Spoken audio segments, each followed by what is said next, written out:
starting. All attendees are in listen-only mode. Well, good evening to all of you. It's fantastic to have so many of you online. It feels like a long time since we had our last Let's Talk Property. Brendan and I have been in America, so it was a bit of a busy month with everything that was going on. But I think we're living in very interesting times, as you all know, with what's happened to the Rand, and it's gone up and down, and the uncertainty of the mine strikes and Mandela's health, and the world economy, and the European economy, and the South African numbers that are not looking so good against the rest of the global growth in terms of what is happening. And amongst all this uncertainty, it provides us with a very difficult situation of, how do we make decisions about the future? Because a lot of people often have what's called analysis paralysis. And the problem with analysis paralysis is that you sit there thinking, well, is it going to go up? Is it going to go down? Is it going to get better? Is it going to get worse? And life continues to pass you by. And without the right tools and without the right knowledge, you can't necessarily make the right decisions. And so tonight, IPS and Wealth Migrate and Private Property and Real Estate Investor are very proud to invite James back again. Now, most of you, before I welcome James, most of you would have actually met or heard or seen James. In fact, I think just when we get James, it'll be interesting to hear who has heard from him because what's that? Sorry. Oh, we've got an echo going here. Just 2 seconds.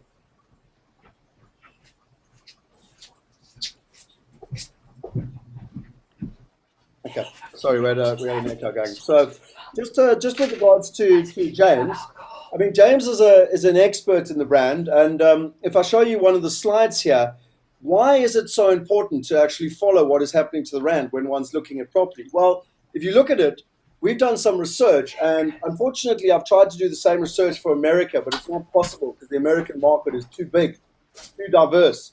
In South Africa, we've got 15 MSAs, which stand for Metropolitan Statistical Area, and in America, there's over 300.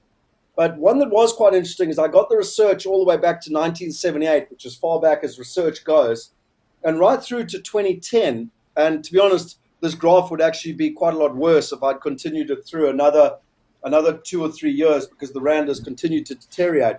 If you'd invested the exact same amount of money in Australia in 1978 and the exact same amount of money in South Africa, today your net asset value would be about R1 million if you were in South Africa, and it would be over R3.5 million if you were in Australia.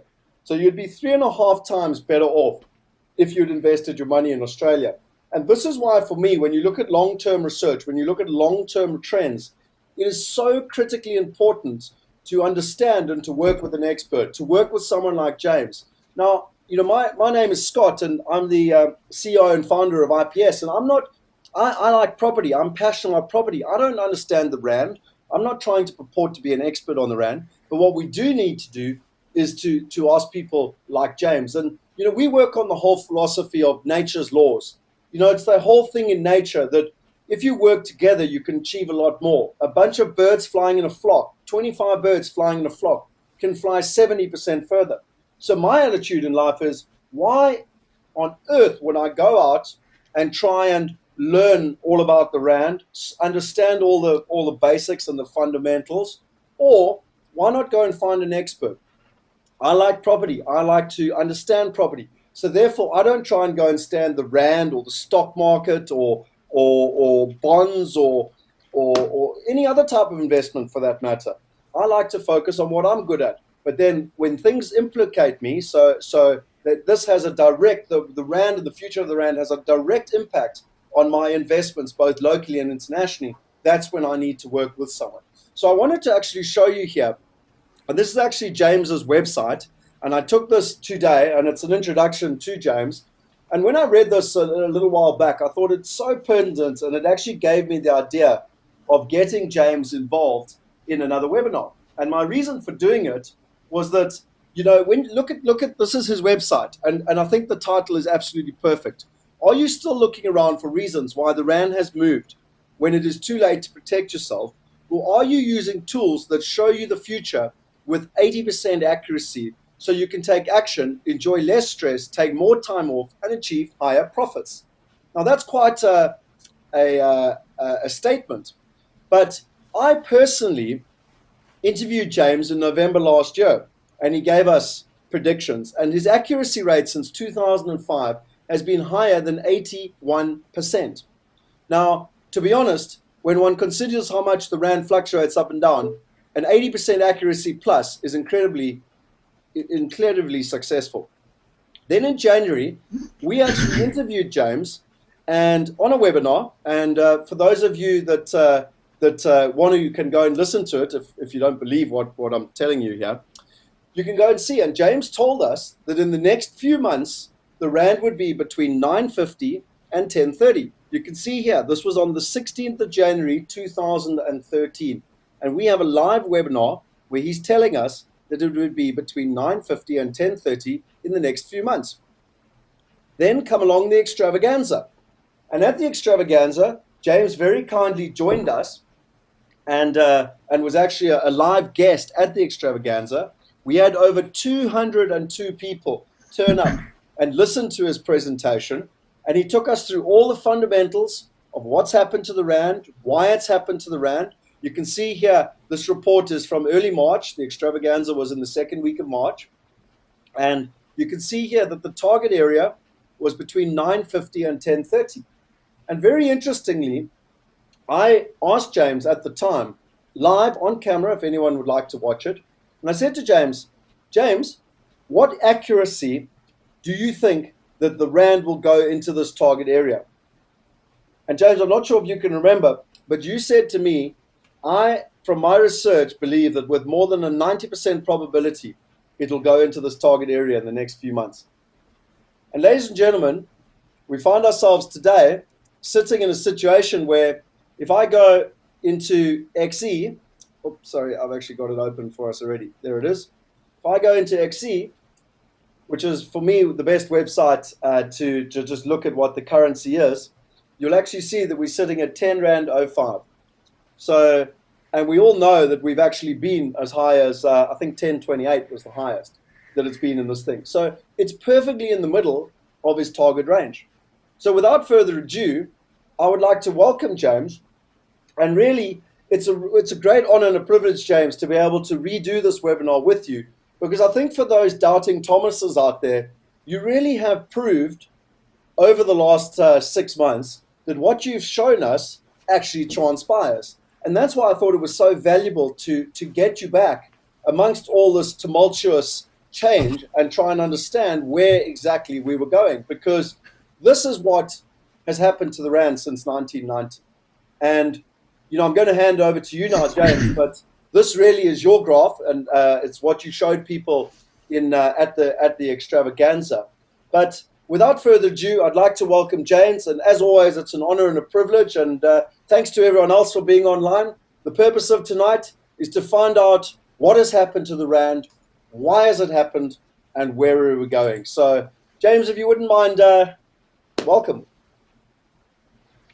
Thank you very much, Scott. It's a pleasure to reconnect again, and I look forward to giving you an update as to what's happening. Should we, James, just as a matter of should we change over to your screen, sir?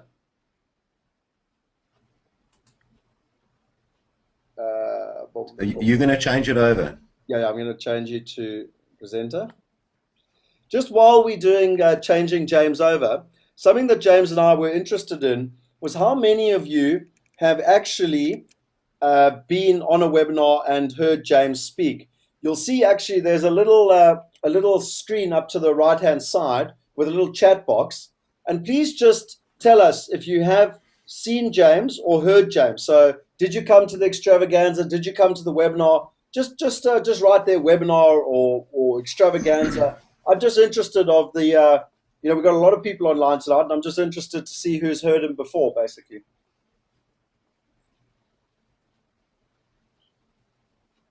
Okay, so I don't know, James, if you can see them coming through. There's quite a few people that haven't seen or heard you before. Okay, that's interesting. Some people have been on the webinar and the extravaganza. So it's a mixture. They're coming through. It's always good, ladies and gentlemen, to be actively involved. If you if you sit here and you really participate, you're going to get a huge amount out of this webinar versus playing on Facebook or emails and listening to us in the back. So to all of those of you that have answered the question, we really appreciate it. So I can see here there's a mixture basically between people that have been on the webinar extravaganza, but funny enough, I would probably say more than 60% of people, James, have not seen you or heard you before. So you've got lots of virgins on the line for you. Oh, that's interesting. No, I think, Scott, it's been a bit of an update from January's webinar. Yeah, we're not going to go into the same amount of depth as we did then. If persons want to do that, they can go back to that webinar. But it's more to give us updates as to where we are today and where we're going from here. And just to So jump I don't in know there, if you can. Sorry, dude, just to jump in there quickly. I think the reason for that, everyone, is that the fundamentals don't change. Whether it's the rand, whether it's property, whether it's business, whether it's the stock market, fundamentals are fundamentals for a reason. And James went through the fundamentals in January, and they haven't necessarily changed. So we need to understand those fundamentals, and then obviously he can give us the updates. And that's why I'm saying he doesn't need to go into it in a huge amount of detail tonight. Yeah, we will touch on it. So can you see my screen now? Yeah, we got your screen clearly. Yeah. Okay. All right. So this is all about understanding the what, why, and where to now for the rand, and how this impacts on your future decisions and your wealth. If we just start there, what has happened historically, going back the last 20 years, well, it's actually 23 years, we can see that the rand has moved from, so it was around about £2.50. Sorry, just 2 seconds. 2 seconds, dude. Just 2 seconds. Just 2 seconds. There seems to be some repeat. Yeah.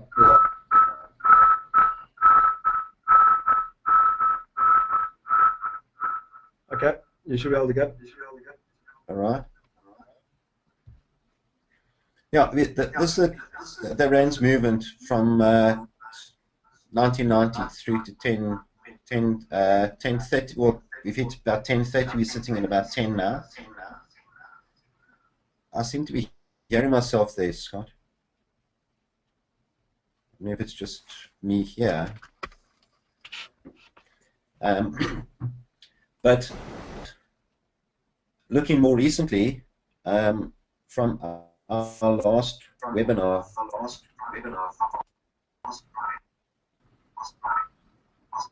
we have the move from about 9 up to where we are now in this yellow area here. And of course, the big question on everyone's lips is why? Why do we have these big moves in the rand? And more of interest, why have we had this move the last 3 months or so? And I'll put some reasons here that have been handed out by economists, fundamental and news analysts and reporters. It would be interesting, Scott, for those that are attending, why do you think the rand has moved?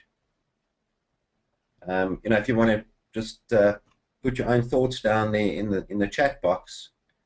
But these are some of the reasons that have been given. The tension, increased unrest and tension in the mining sector, our growth figures for the first quarter, which were much worse than expected. And the more widespread labor unrest, President Zuma's speech about the economy and the labor unrest. I mean, you can go on. Gold prices, strong dollar, bond markets, Madiba's health. I think you mentioned a few of them earlier, Scott. Let's see here quickly in terms of. I can see that Mark's put through trade deficit. What does everyone else think? Gunther said international investors losing confidence in South Africa. What are some of the other reasons? I mean, obviously James has put out some there. What are your thoughts? let's just see who's awake and who's got an opinion.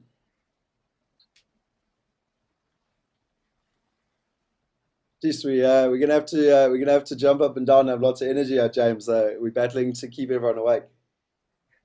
Okay, already, sure. No, sorry, we got some more. Yes, we got QE3. We got money movement in South Africa. We got emotion, optimism in the US economy. International investors are not worried about investing. Unrest is causing a lack of confidence in South Africa. So we got trading. So there's lots coming through. So thanks to everyone who's participating. Yeah, thank you for that. Well, those are there might be some fundamental reasons and news and that sort of thing that appear to be causing the rand's recent collapse. But we really need to understand what actually moves the rand, because there are two overriding movers and trends. And the one actually I've just overlaid this here is the long-term trend in terms of now if we take a linear trend line, that's the long-term trend that we have. So over the last 23 years, the rand has depreciated. But then we've also got, someone just get that off there. Over the last 20 years, we've had these huge swings on either side of that trend line. And what those two lines are is fundamentals and sentiment. So fundamentals, there is a fundamental reason as to why the rand is moving or is depreciating and weakening over time. But the much bigger, the more important aspect and bigger mover of the rand is sentiment. And as I said, we went into this in a lot more detail, but fundamentally, why the rand needs to depreciate is that compared with our trade partners, which is the purple here, and ourselves, that in terms of productivity, we have actually over time since 1981 we've reduced in productivity compared with our trading partners, and therefore the rand needs to adjust. And similarly, in terms of unit labor cost, our trading partners have decreased over time in unit labor cost, and we've increased. So fundamentally, there's a need for the rand to depreciate in order for us to sell our goods and be competitive. And if we look at where we are today, that here we've got our fair value model gives us fair value for the rand at present of 9.25 to 9.35. And fundamentally, we've had an actual depreciation over this period of time of 6% per annum. So those are the fundamentals. But as you can see, we've had these huge swings either side of fair value. And what that has been caused by is increasing negative sentiment, as we saw through to the end of 2001, and then a change to a positive sentiment, and that increasing all the way through to 2005, and so on. We've seen these seesaws heading crossing fair value over the past 10 years. That makes sense, Scott? Yeah, no, perfect. It makes perfect sense, huh? Okay. Now, if we understand why that is, we need to understand who's involved in rand, who's driving the rand, who's involved in the rand transactions. I don't know why that keeps on coming up here. Do me a favor quickly, Here's the total rand foreign James. Do me a exchange favor, market. James. Just go back one Yes, slide. Bino van Waven has yes. asked. He says, "I note that the stats are up to 2008. What about the last 5 years?" I just wanted to show you the graphs are going all the way through to 2013. If you can just show down in the bottom right corner with the date there. Sorry, your previous graph.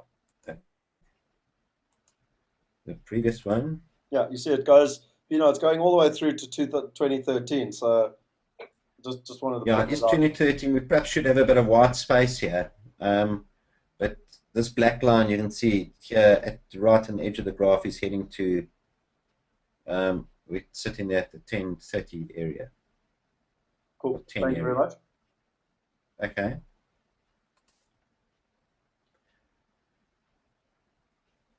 This is a graph we put together years ago, but what it's looking at is who actually trades rand, and it involves local exporters, importers, non-residents, residents who are offshore, and residents who are onshore. And as we can see here, that for trade, only 6.1% of our total turnover, which is somewhere around $15 billion per day against the rand, or all currencies against the rand, only 6.1% of that is related to trade. All the rest is speculative. And the majority of that is non-resident. 64% is non-resident. So these are the guys that are actually driving the rand up and down. And it's not in relation to trade. It's in relation to them getting in and out and making a profit. And when we're trading in that way, or in the rand in that way, it's sentiment that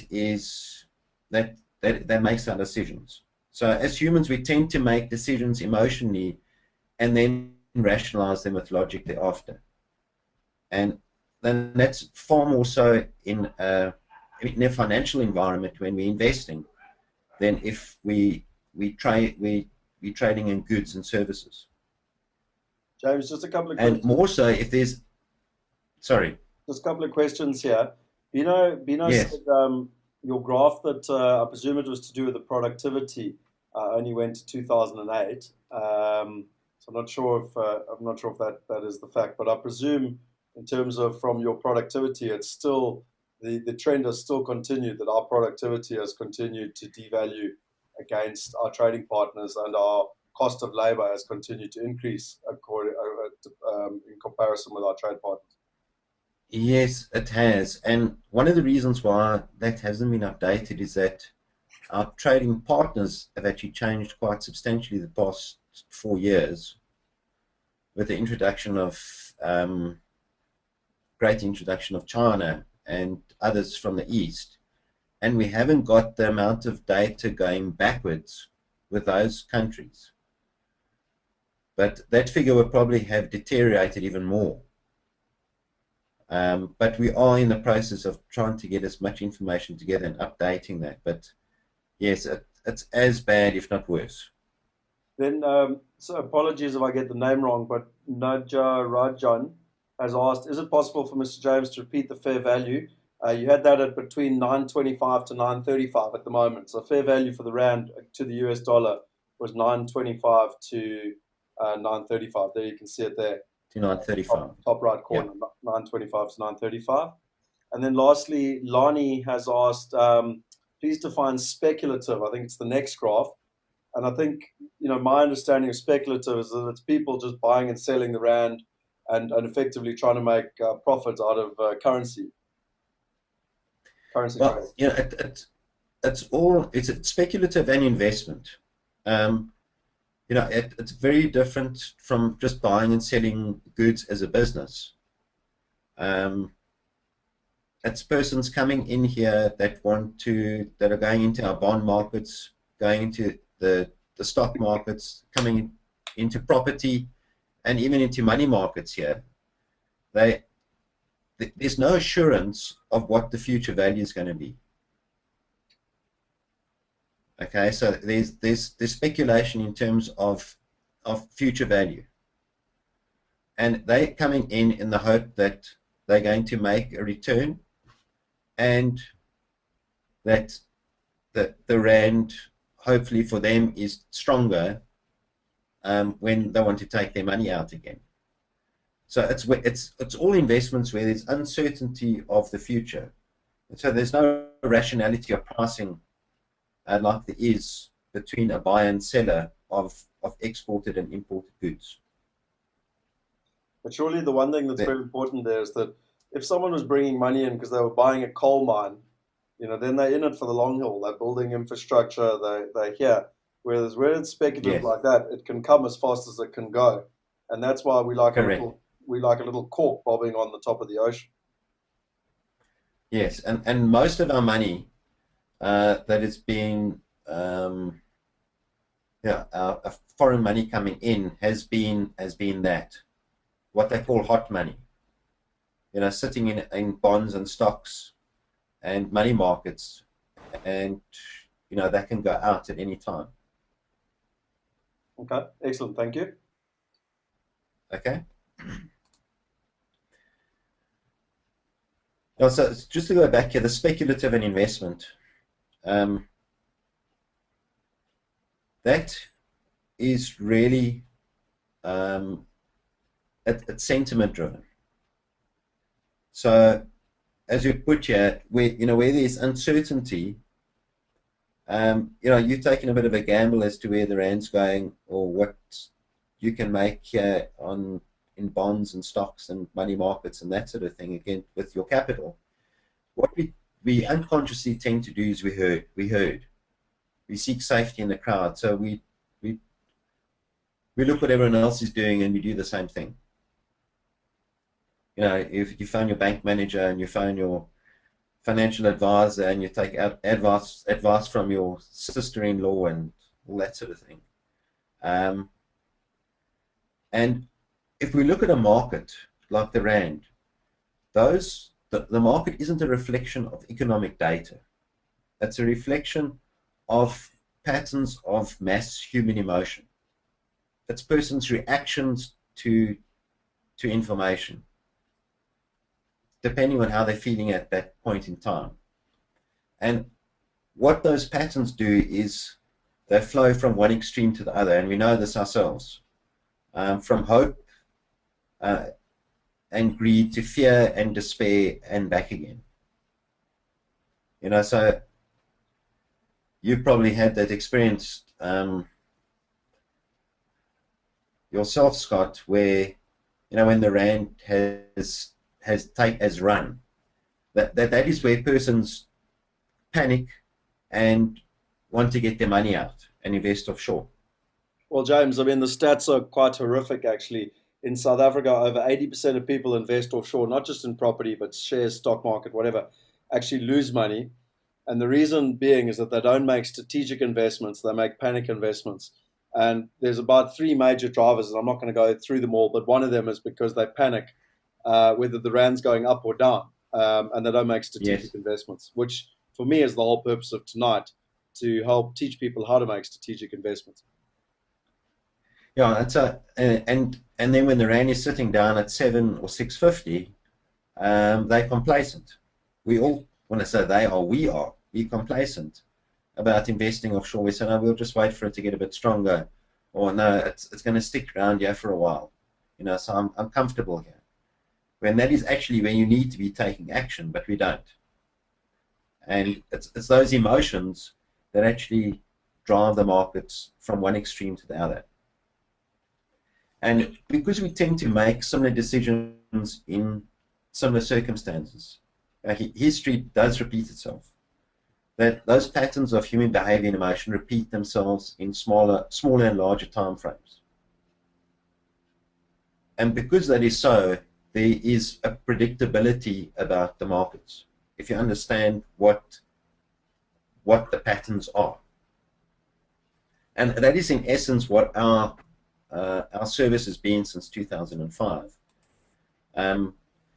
is using pattern matching technology, where we look at past patterns and we look at a current set of data and we say, well, let's try and find the best fit in past patterns in similar markets, and let's see where those patterns of emotion completed.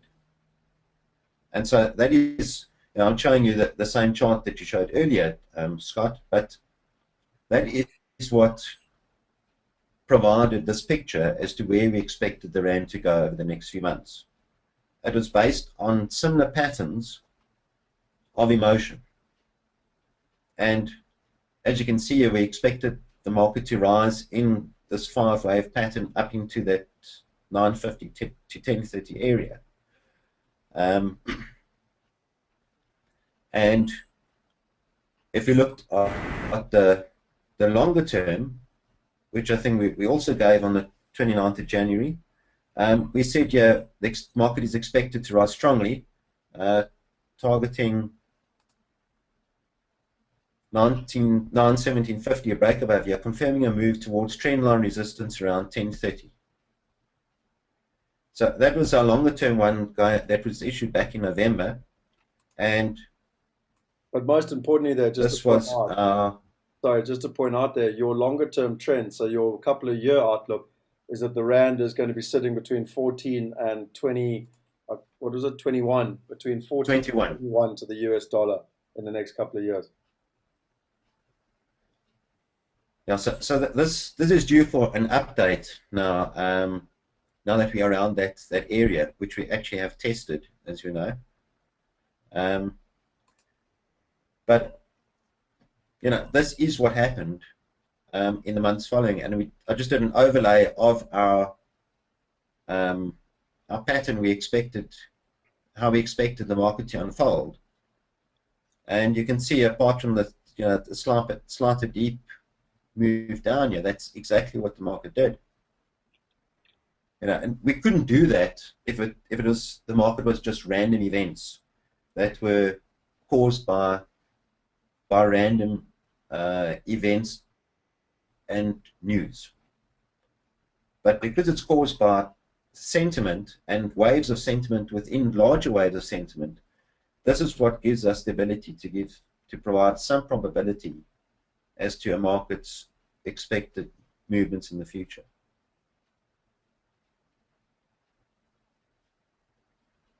So I don't know if there are any questions of that, Scott. Yeah, no, I'm following them. There's a couple of questions here, but I'll leave some of them to the end.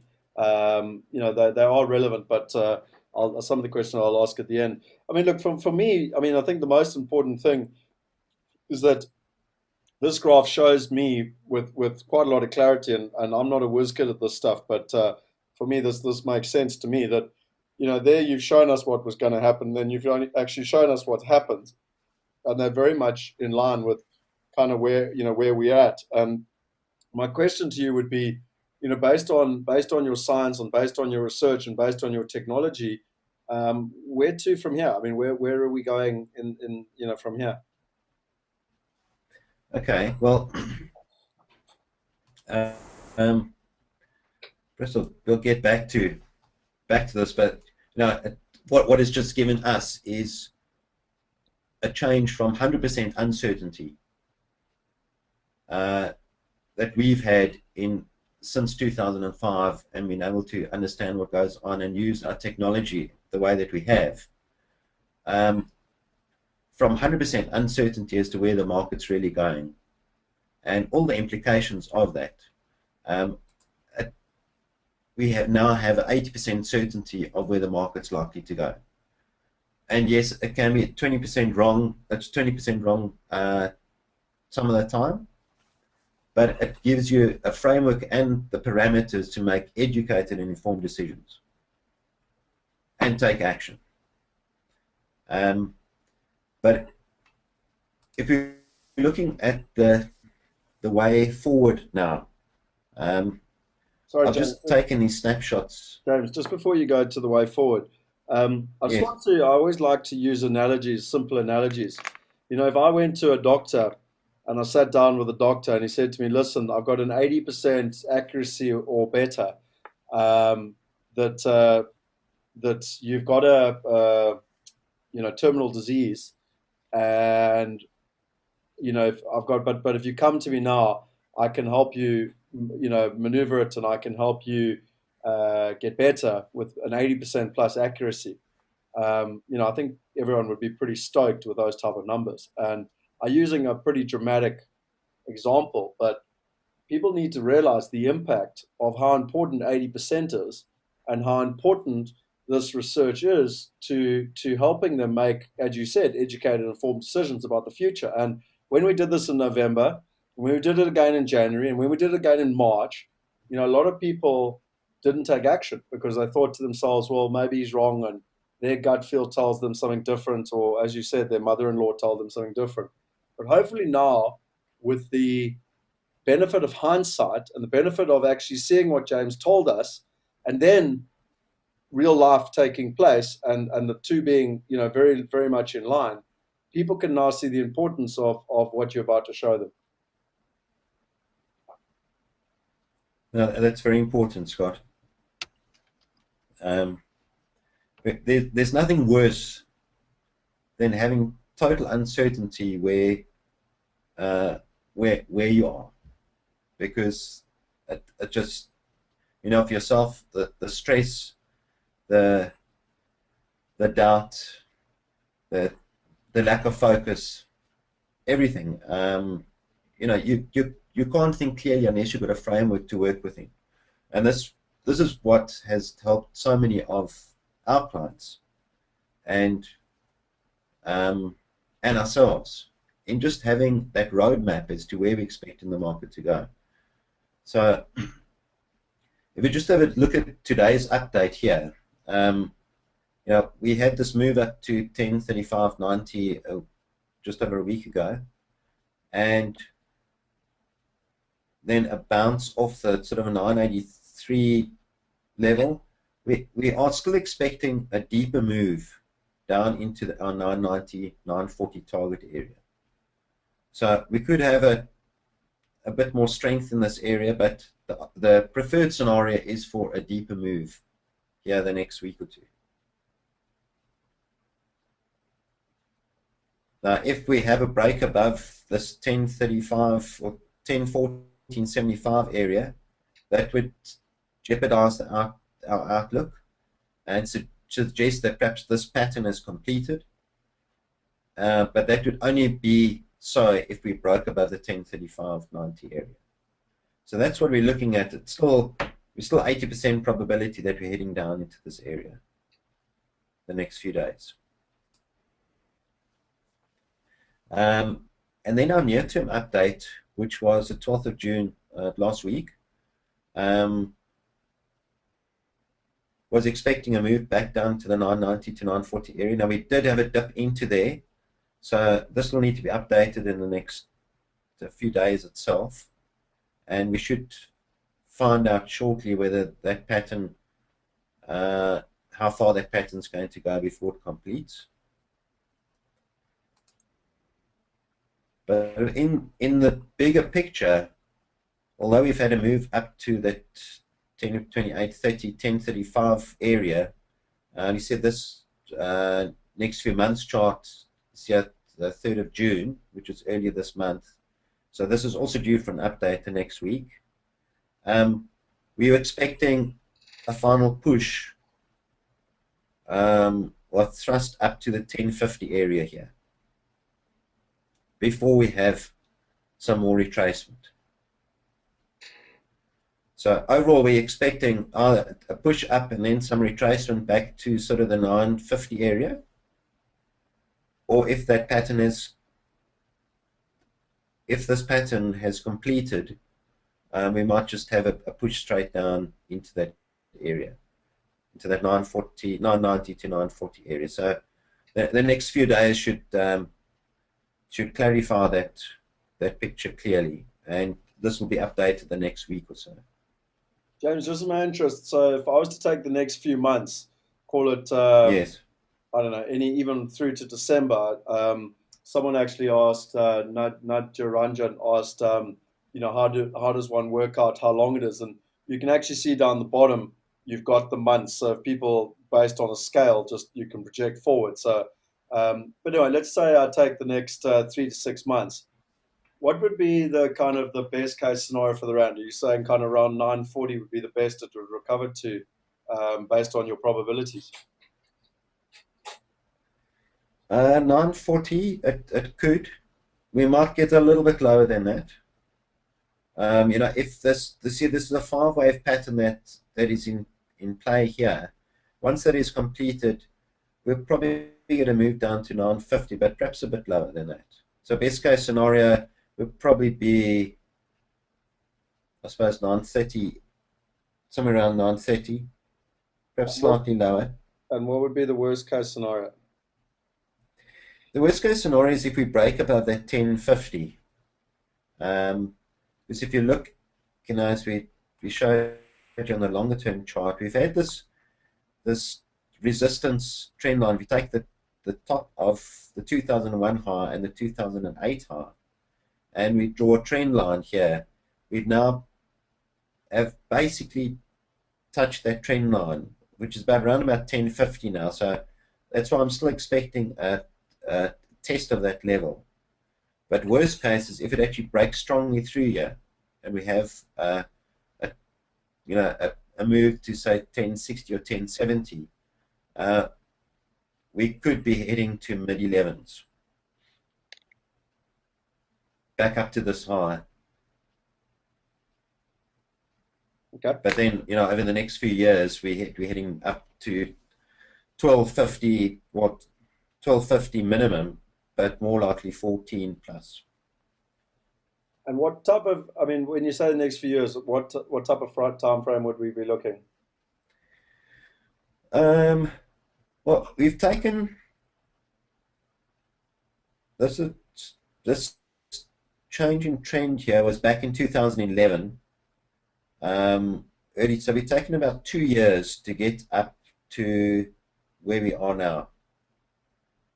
So probably another 3 years minimum. Okay. To get up to the 14 level.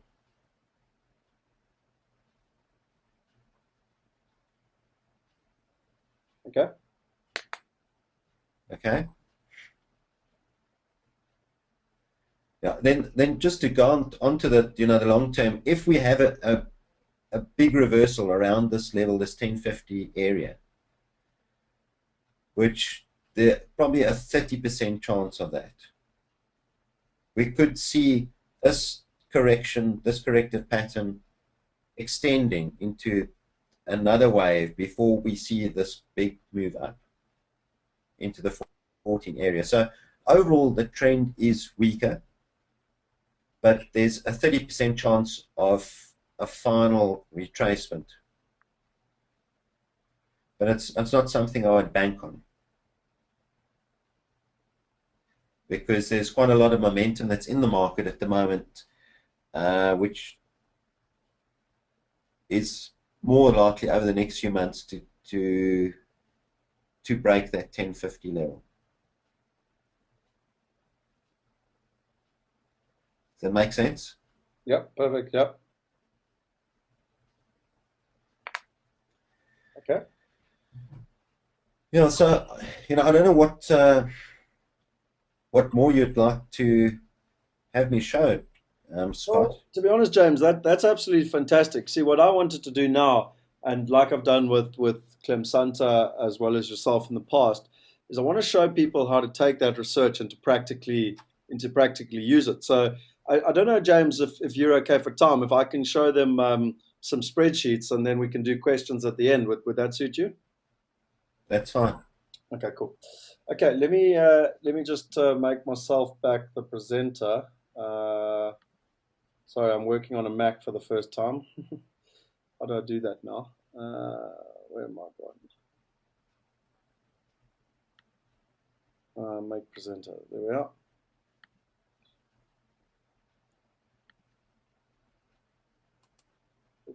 Okay. So we were there.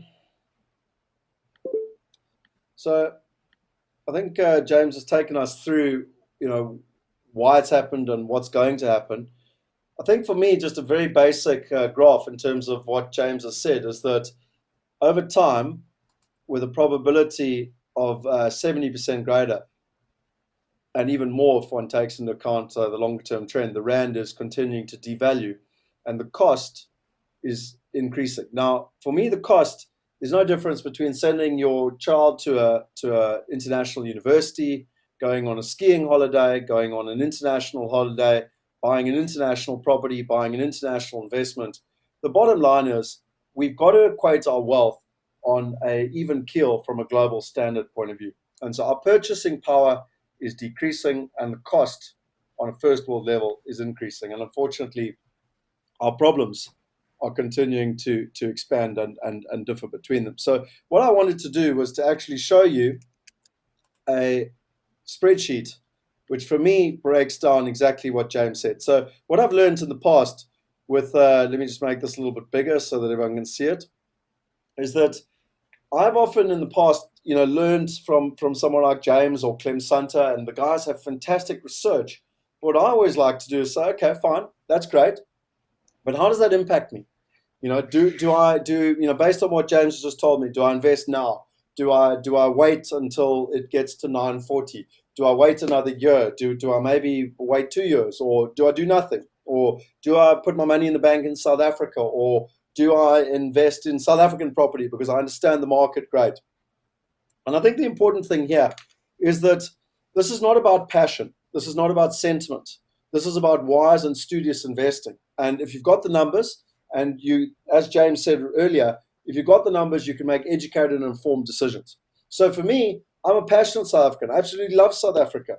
But that to me is irrelevant because I ultimately want my wealth to be growing so that I can have the freedom to make the decisions that I want for the future. So let me show you some scenarios here quickly that I took James's information, and to be honest, I learned some stuff tonight off James that I'm going to actually show you because I took it into account. So I just wanted to take some examples. So here's the variables. So let's just say, for example, I buy a house in Atlanta for $120,000. The capital growth in Atlanta, the average growth for the last 50 years in America has been 9.75% year on year. Currently, the capital growth is quite a lot higher than that, but I like to be conservative. The net return that one can get on a property is about 9%. The rand now, I mean, you saw it, it's sitting at 10.05. So I've just like to work on round numbers. Now, if you remember, I wanted to work out the best case scenario for the rand, and I've just asked James, and he said that we'd probably be getting to about 930. But let's be incredibly conservative and say, actually, everything's going to get into shape. Zuma's going to stand up like a true leader and really resolve all the problems, and the country is going to go fantastically well. And the rand goes to 9 rand to the dollar.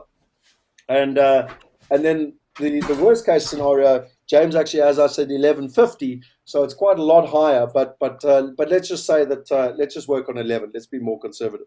So the first scenario is that I do nothing, and that the rand recovers. So I sit back and I wait a year, and the rand recovers, and I then buy a property overseas. So in this situation, I wait a year. The price would have gone up by 10% because of capital growth. And so I'll buy the property for $132,000, and the rand amount, which is $120,000 times 10%, gives you the $132,000, and then times 9 rand gives you the rand amount. Scenario 2 is that I decide I'm not going to gamble. I've got someone like James to be able to show me what is happening. I learned this actually from Ian Fife a long time ago. And Ian Fife said to me, when there's a lot of uncertainty in the market, don't focus on all the big picture things. Focus on the small picture things. Focus on the actual property. Is it a good investment? What are the returns that I'm getting? And to be honest, when I bought my first house in London back in 2002, we just had September the 11th. It was March 2002. And all my mates said, oh, you're mad. England's going to war with Afghanistan and oil prices are going to go up and inflation's going to go up and interest rates are going to go up and you're going to lose your house. And to be honest, I said, well, look, I'm buying a good house in Wimbledon. It's a 3-bedroom house. I can renovate it and put 2 extra bedrooms on. I can get my rent is quite a lot higher than my mortgage. And I just looked at the simple basics of the property, and it really worked for me. So scenario 2 for me is where you don't have analysis paralysis, and you say, right, I'm going to buy this house, even though we are at 10 Rand to the dollar. I'm going to buy this house for $120,000 today. It's going to cost me 1.2 million Rand. My net yield over the year is 108,000 Rand. And this is just if the Rand stays exactly the same over the next 12 months. And my capital growth at 10% and 10 Rand to the dollar is 120. So my net return, my Rand return, is 19% for the year. And interestingly enough, if I look at it here, the difference between if I wait a year and the Rand really recovers, which, as James has said, has probably got about a 20 to 30% chance, or I actually take action now, even though I know what the Rand is now, I will still be 8% better off just on income. Now, income is a guarantee. You know what you're getting from an income perspective. And if you take capital growth into account, I will be 18% better off. So just to ratify, even though the Rand is weaker now, based on the actual fundamentals of the property and based on buying the property at today's Rand value of 10 Rand to the dollar, even if the Rand was to recover to what it is in scenario 1, I would still be 8% better off if I took action today than if I waited a year. Let's look at scenario 3. Scenario 3 is where I buy now and benefit from capital growth and income, and the Rand actually improves to best case scenario. So that's where, so literally I buy a house at 10 Rand to the dollar, and unfortunately for me, the Rand actually recovers to 9 Rand to the dollar. And I think to myself, oh, crosses, I've lost 10% on my investment. But actually, when you look at it, here you've got the price, you've got the return, you've got your Rand return, which is 17%. And interestingly enough, you are still 7% better off by investing now than if you wait a year and the Rand recovers. And that's if you just take income into account. If you take income and capital growth, you are 16% better off. The next scenario is scenario number 4. And scenario 4 is I buy now and benefit from capital growth and income, and the Rand goes to worst case. So the Rand actually goes to 11 Rand. Well, interestingly enough, now the Rand return is 21%, and I'm now 9% better off than if I wait a year, just based on income, and I'm 20% better off on income and capital growth. So for me, under every single scenario, no matter what happens to the Rand, whether it improves or weakens, I'm better by taking action and buying a good investment property now than actually waiting. But the problem that we've got, and what from James has showed us, is that over the next couple of months, and particularly over the next couple of years, the Rand, the trend, and his exact words were, momentum in the market is more than likely to take us above the 1050. The worst case scenario, unfortunately, is a lot more dramatic.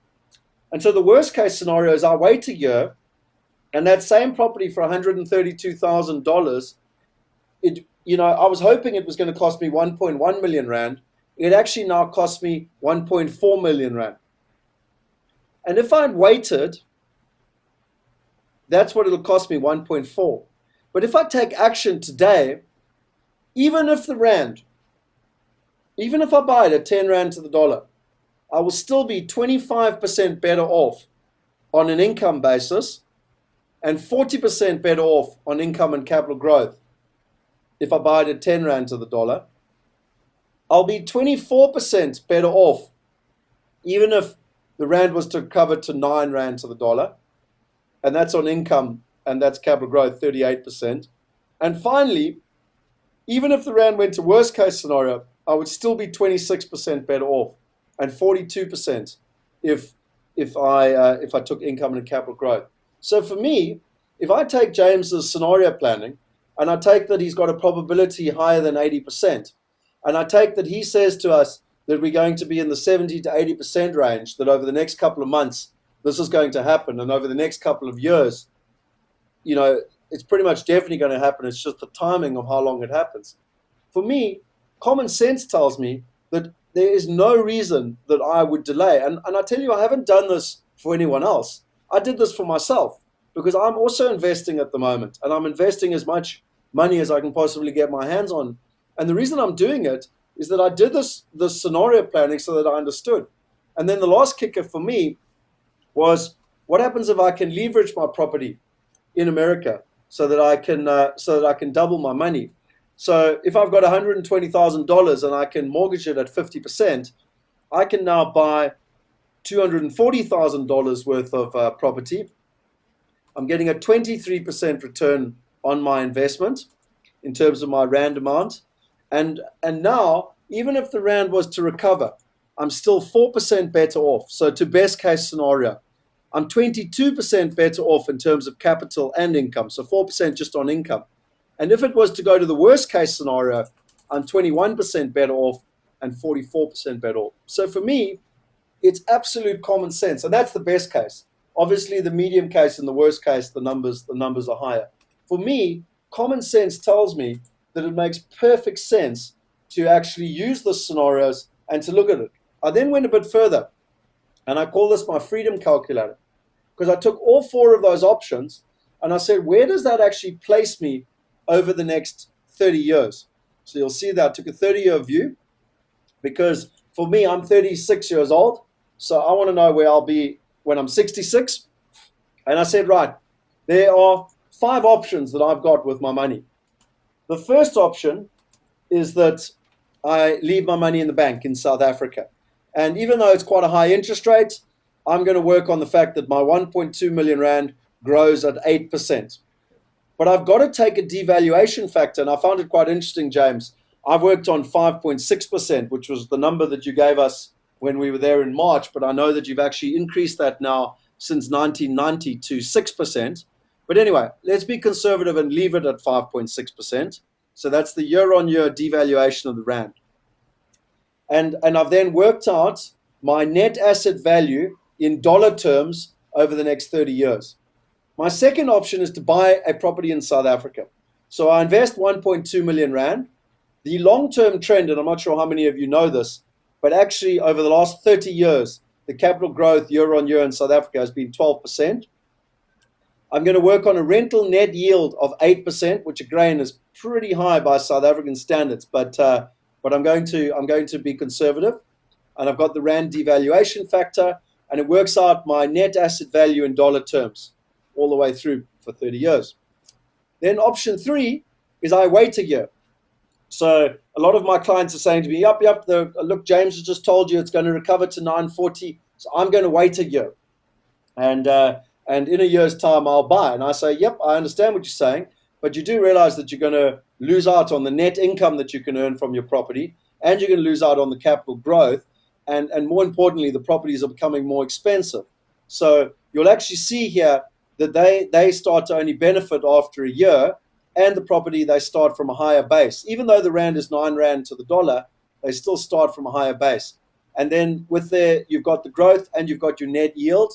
The growth, as I said to you in America, the long-term trend is 10%, and the net yield is 9%. And that gives you a net asset dollar amount. The fourth option is that I start now, and the rand is at 10 rand to the dollar. It's actually 10.05 to be exact. And I take capital growth at 10%. I take the rent at 9%, and it gives me a dollar value over the next 30 years. And then finally, option 5 is where I take into account finance, and where with the same amount of money, I buy 2 properties. I've still got the 10%. The capital I've got to put down is $120,000.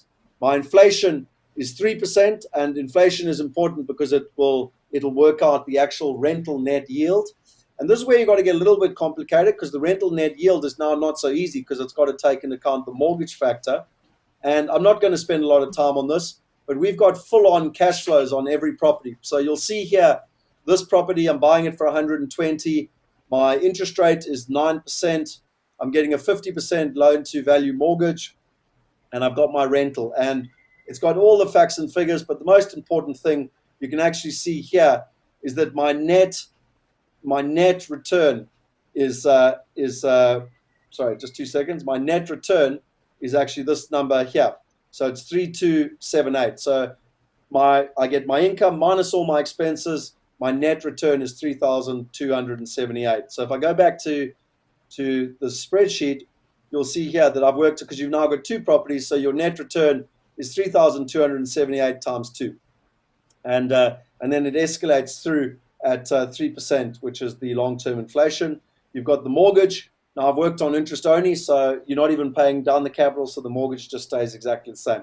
And ultimately, it gives you a dollar amount, a net asset value dollar amount over the next 30 years. And where does that leave us? Well, what I find very, very interesting is that gives us a graph which really tells us our future. And if we look here, let me just make this a little bit smaller. You can see here that we've got this graph. Now, I know that you can't read this graph, so what I'm going to do is I'm going to go and I'm going to put it into PowerPoint, which I've already done for you, and there the graph is. And so you can now see the numbers and how they all came about. And can you hear me there, James? Yes, I can. Okay. No, it's just someone said that there was a problem with the audio. So what you'll actually see here now is on this graph, and I call this my freedom calculator. And the reason being is that the impact of my decisions and the price of my action will determine my freedom. It will determine where I want to live. It will determine where my kids can go to school, to university, whether I want to go on skiing holidays, whether I want to move, whether I want to buy offshore property, whether I want to buy a McDonald's in a foreign country. Because ultimately, it will determine my wealth, my global wealth, which for me is the most important thing.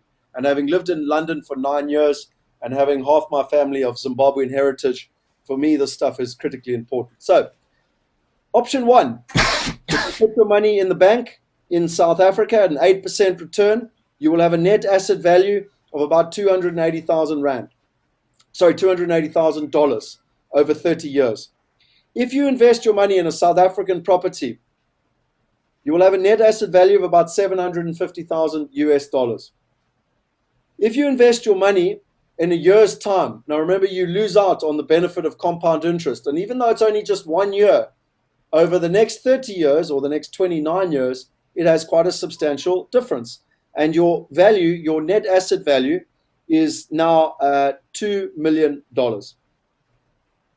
If you invest straight away, even though the Rand is at 10 Rand to the dollar, and even though it might recover, like James says, by taking action now, by benefiting from the net yield, by benefiting from the capital growth, and most importantly, by benefiting from getting track record and experience, but that's not even on this graph, your net asset value will be 2.4 million US dollars.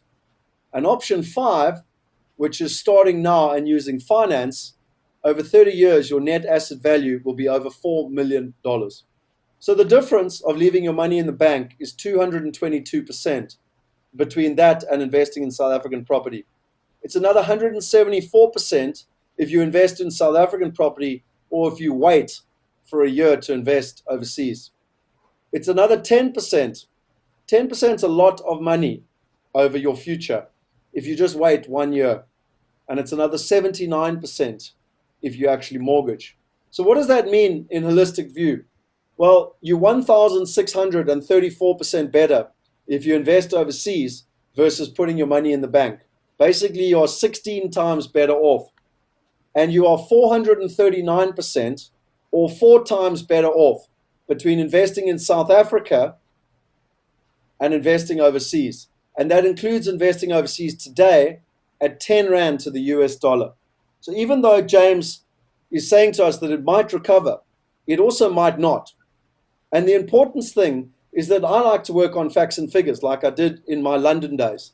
I know what I'm buying, I know what I'm getting, I know what my net return is, I can manage the variables. And even if it was to recover, I'm still focusing on a 5-year view, a 10-year view, and even as this graph shows you, a 30-year view and the impact that it'll actually have on you. And so as a bit of a tongue-in-cheek, I often hear the saying in South Africa, "Fair van jou goed, na aan jou skade," and you've got to bear with me a little bit, I'm a Durban boy. But basically my understanding of that is that if your assets or if your things are a long way away from you, then you're going to lose them. And so my philosophy is that your local return is based on fair van jou goed, na aan jou skade, which means you invest locally because you don't want to lose your assets. But you have to minus 21%. because since the 1st of January till today, the Rand has lost 21% this year. And thus, no matter how much growth you've got this year on your investments, you need to minus 21% if you want to take into account your worldwide income. For me, and the reason that I invest offshore, and it's not because, as I said to you, I'm a passionate South African. That's got nothing to do with it. I'm also a wise and studious investor. And for me, the most important thing is that I buy first world assets because I get first world asset growth and I get first world income. And that provides me with wealth preservation. I add to that the peace of mind of knowing that I've got assets and income in a first world country. And it also provides me with the freedom of knowing that I've got a plan B. And so for me, that is what the offshore return is all about. And so really, I just wanted to show you some stuff. Brendan and I have just returned. And as you know, the IPS team goes overseas all the time. And I wanted to show you why I invest overseas. I've given you the fundamentals of the difference between local and offshore investing. And the purpose tonight is to not go into why I don't invest at the moment in different markets, because I've invested in the UK, in London, I've invested in Australia, but at the moment I'm investing very heavily in America. And I want to just explain to you why. We've been going every 3 months since April last year to buy as much property as we possibly can in the US. And I wanted to give you a quick reason as to why we're doing that. So let's just look here at some of the websites. While we were in America in early May with all our investors, the Dow Jones closed above 15,000. It was the highest the New York Stock Exchange had ever been. That just is a symbol of the sentiment and how the market is recovering. The American economy is the only economy in the G20 now at the moment to be in positive growth. It's the only one of the first world countries that's finally come out of the recovery in terms of, and is on the up. The trend is on the up. If you looked at the S&P ratings agencies, they just changed America from negative to stable. Everything is starting to go in the right direction. The unemployment is at the lowest rate it's been since 2006, before the crash. Then when it comes to property, well, I think this article says it all. US home builders' confidence soars to a 7-year high. For the first time in 7 years, most home builders are optimistic about home sales, a sign that construction could help drive a stronger economic growth. The National Association of Home Builders sentiment released shows that it's up 52 from 44 in May, the largest monthly increase since 2002. A reading above 50 indicates that more builders view sales conditions as good rather than poor. The most important thing for me is that it shows that the housing recovery is more sustainable and should continue to boost economic growth this year, offsetting some of the drag from the higher taxes and federal spending cuts. And it goes on to talk about the fact that steady hiring, low interest rates are encouraging people to buy more properties. Then, if you look here, this article is also from the Wall Street Journal, and this was showing people where the best place to invest are. Now, this is in the entire country. And interestingly enough, this is purely based on income, nothing to do with capital growth. And what I found very interesting is there you've got Memphis right at the top, the number one market that we're investing in. And people say to us, why are you going to Memphis? Well, we're investing in Memphis because we get great yields. We've also got a fantastic partner on the ground. But here the research came out, and this article came out in early April the 4th, 2013, showing that Memphis was the best market in America to get net returns. And since this article's come out, we've noticed a massive increase in demand for Memphis. But I think it's extremely gratifying that since April last year, it was one of the top 3 areas that we chose for our clients. And again, we choose all our areas for different reasons. One of the areas we're researching at the moment is North Dakota. For those of you who don't know what's happening, there's a huge oil boom going on. And North Dakota is growing at 5 times faster than the nation. Our guy on the ground, John Chin, and I'm going to show you a little bit about him, is currently on his way up to North Dakota. Brendan and I were considering going up with Henny, but there wasn't enough time on our last trip. But these are markets that we're exploring, we're understanding. There's fantastic yields, but you've also got to be very careful because they're based on just one industry. And so they go against our fundamentals, and it's why more research needs to happen. Here was one that came out fairly recently. It says signs of a new housing bubble in several areas. And so one has to be careful. Not everywhere in America is good. And it goes on to say that that really the housing market may or may not be approaching bubble territory. A handful of cities have certainly seen that home prices soar above market value. Of the 100 metro areas, Orange County appears to be the most overvalued, and Los Angeles, San Jose, and San Francisco. It says that Texas and Austin and Houston, and it goes on to say that that even areas like Phoenix and Vegas have seen some of the biggest growth in the market, and it's one of the reasons why we don't necessarily look at Phoenix and Vegas, because they've grown so quickly that ultimately it's caused the market to grow a little bit too quickly in terms of where we actually are. If you look at this research by LP Data, the US housing market was up 10.2% over the last year, the biggest increase in nearly 7 years. And again, I can send you all these articles. This one here is one of the most important things. The funds see real opportunity in real estate. It talks about the big funds and how they're coming into property. And a fund like this one down here, Blackstone, where has it gone here? Blackstone, where has it gone? Look, there we are, Blackstone Group. The Blackstone Group have been investing in residential properties. So they have been buying up thousands of properties in places like Phoenix, Vegas, Miami, and they're starting to come into markets like Atlanta, Orlando.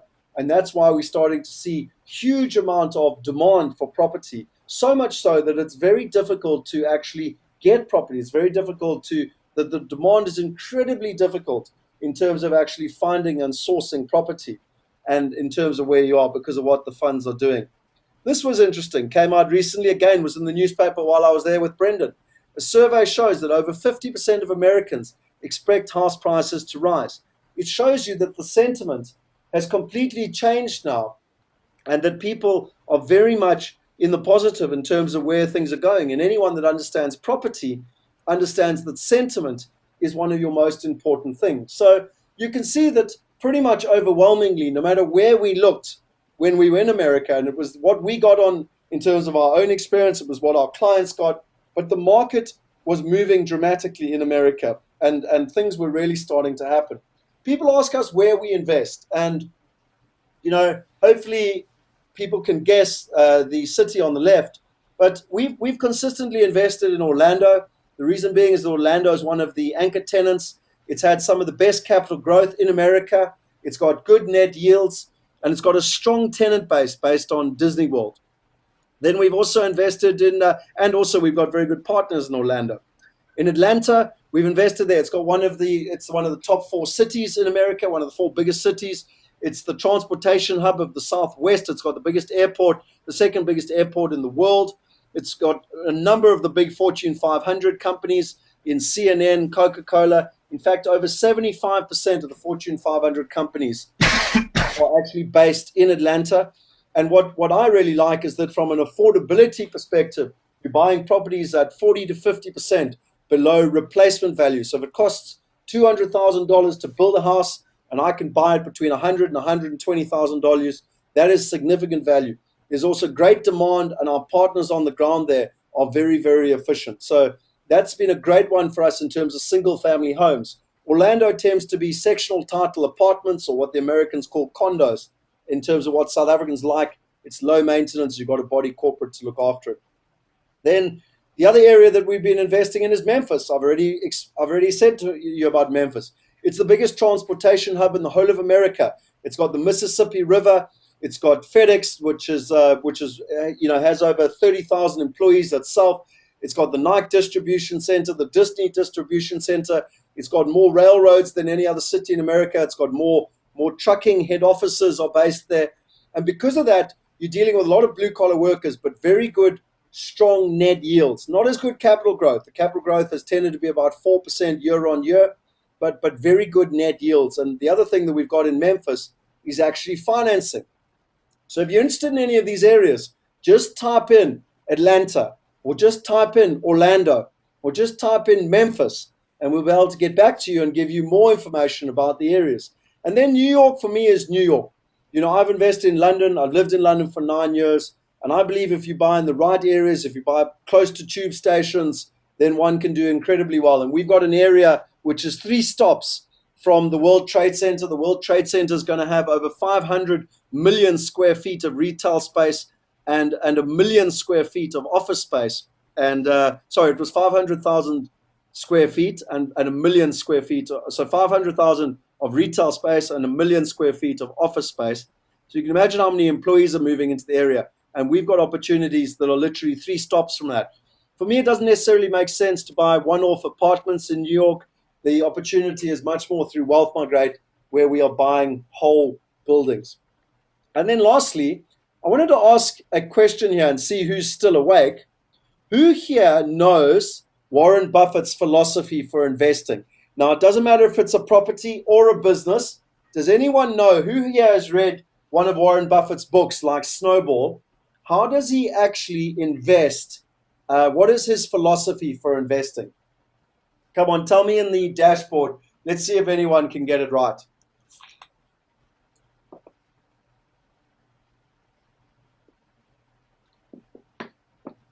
So Ken said buy and hold.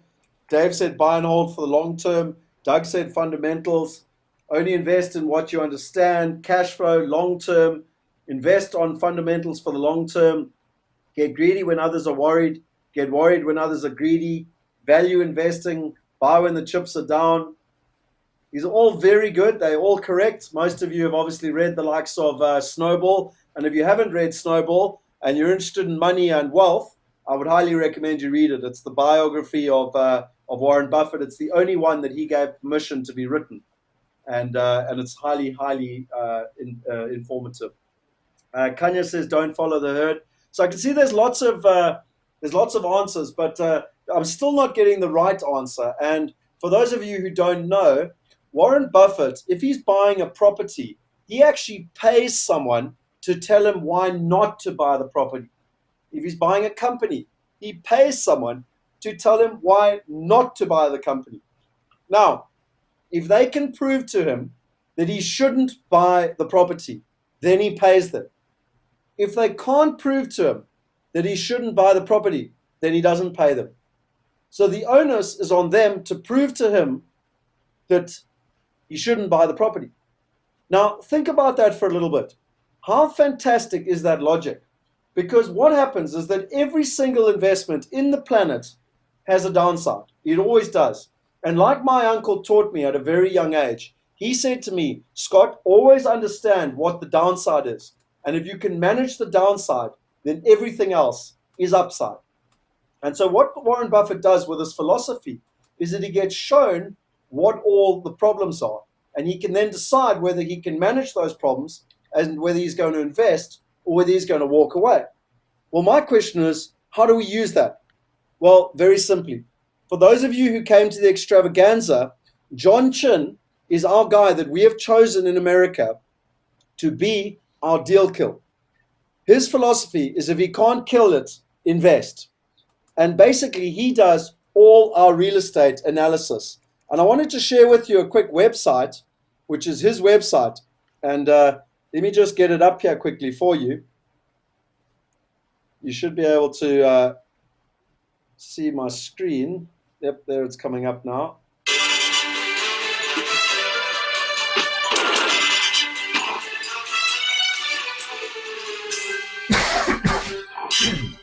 Hey, John Chin here. I'm talking to you from the Deal Kill Training Studio. So I can see that it didn't come up on your screen. It's a little bit slow there, but gotta love South African internet. But anyway, you can all see John Chin there. I'm going to send you this link. John Chin is our analysis, and he's going to explain to you what a ninja property analysis is. For those of you who came to the extravaganza, you'll know that he is highly, highly respected, and people were very, very impressed by what it is that he does in terms of his research, both from a macro and a micro. And just so that you know, he actually goes into all our areas and helps us choose whether an area is good or bad.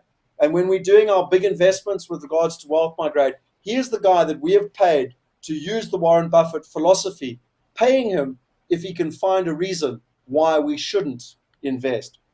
And so we've got a new area that we're launching. And I'm not going to tell you where this area is. We're going to unveil this area at our breakfast next week. But just some interesting facts. The macro point, there's less than 5% unemployment. It's the lowest in the country for an MSA, so metropolitan statistical area, over 1 million population. Actually, our city has employment problems. There's not enough good workers. Another macro, it's the lowest vacancy rates in the country. So the number of properties are less than 2%. Our property manager has over 350 houses under management, and there are roughly another 5,000 to 6,000 people that have been displaced by storms. Another macro, the population growth is expected to grow from 2010 to between 2010 and 2020 by another 60%, and that's higher than the national average. So 60% higher than the national average. Another macro, it's got strong and growing GDP. The GDP is 60 billion just for the city's MSA. A very important macro is that it's a landlord-friendly place. For those of you who understand America, you get tenant-friendly like California, and you get landlord-friendly. Here it takes 3 weeks to evict a tenant, and that's even if they put up a fight. Another micro is that the areas we've chosen are Class A locations. They're in front of the local progress. They're 15 minutes from the CBD. They're next to major highways, great schools, and great demographics. They're new construction with builder's warranties. They're brick houses, and they're priced between 135 and 140. The great thing is that we've got international financing, 50% loan to value at 8.25%. And that's legitimate financing, not the class clown financing like a lot of you learned at the extravaganza. And then lastly, there's 1% rent ratio. So the monthly rent is approximately 1% of the purchase price, with net yields of between 8 to 9%. And then lastly, I just wanted to show you, I know we spoke a lot about it at the extravaganza. There's a lot of concern, as there always is when it comes to the valuations. And because there's been so much chaos in the market in America, people go on the internet, they find a huge amount of disparity in terms of the facts and figures. Brendan and I decided to quell this once and for all when we went there in March. We actually went and not only just did further research on our own partners, but we met about 5 other partners. We took $1 million in our bank account. We have an American bank account. We got an American cell phone. And a week before we went, we tried to buy every property within about a 10K radius.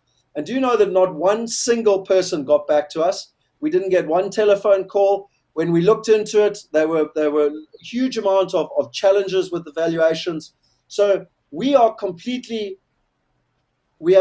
integrity, and we feel completely at ease that the values that we are buying the properties at are market related in terms of really providing real value to the investors. And it's also that full turnkey solution in terms of buying a property. It's had all the liens cleaned. It's been fully renovated. And just to give you an example of that, we had a client that bought at the extravaganza and then went on the internet and saw that there was a property down the road. She was buying it for 110, and she found a property on the internet for 85.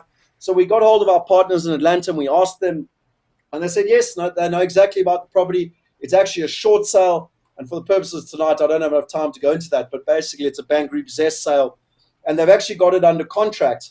And quite interestingly enough, what happened was that the property came up, and our partners decided not to buy the property because the title was dirty, which means that the title deed was dirty, which means that it had debts over the title, and they didn't buy it, and it went to auction. And even though our lady said that she was getting it at the wrong price, that property sold on auction for 100. So the property, there was 4 houses down the street from hers, sold on auction for $130,000, and that didn't include a renovation, that didn't include a full management and maintenance solution, and most importantly, it didn't include the peace of mind of knowing that you were buying a clean title. And so for those of you who are interested, we've done a huge amount of research on this. We've got a huge amount of videos, and if you're interested, just send me, just put a little thing in there, video, and we'll be able to send you the video on the valuations. And if you want to,